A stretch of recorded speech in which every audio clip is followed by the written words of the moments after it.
Salutations, respected viewers. This is George from Ireland. I'm at Kensington Court Gardens, London. Behind me is the building where S Eliot lived in the 1930s and right up until his death in 1965. So who was Thomas Stearns Eliot? He's almost never known by his name, always by those initials, TS. So he's born in the United States into a family of British ancestry. And he was educated there, and then in his 20s he came to Oxford as a mature student. He was at Merton College. There were a significant number of Americans at Oxford University even then, although some people were prejudiced against them, and indeed one college had a debate about deploring the influence of Americans at Oxford, which narrowly defeated that motion in a debate. So he was also here during the First World War, and the United States was neutral until 1917, and some people, Britons here, resented the fact that Americans weren't on the Allied side of that stage, as they had no obligation to be. The United Kingdom hadn't been on the United States' side in various conflicts. There was not this presumption, as there was in the later 20th century, that the two countries would support each other.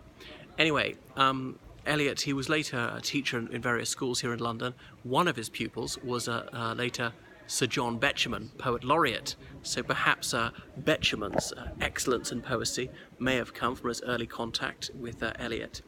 So in the 1920s, T.S. Eliot really made his name as a poet and was very experimental, part of that modernist movement. Macavity is perhaps his most famous light verse about a certain crime. Macavity, the Napoleon of crime, which may be alluding to a German-American criminal who was here in London in the late 19th century.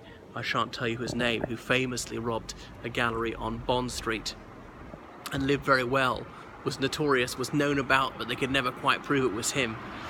What else about T.S. Eliot? So then he also wrote an epic poem, The Wasteland, which seems to be a reflection on the devastation occasioned by the First World War. Again, people often forget just how much that overshadowed the 1920s. The huge numbers of people who've been killed, the huge numbers of men who were invalided out by the war, who were stuck in wheelchairs even in their teens, who had both their legs blown off, or blinded, deaf, and so forth, suffered emotional scars.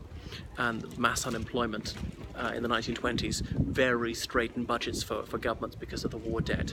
Anyway, another notable thing about Eliot is he was an early day abominator of television.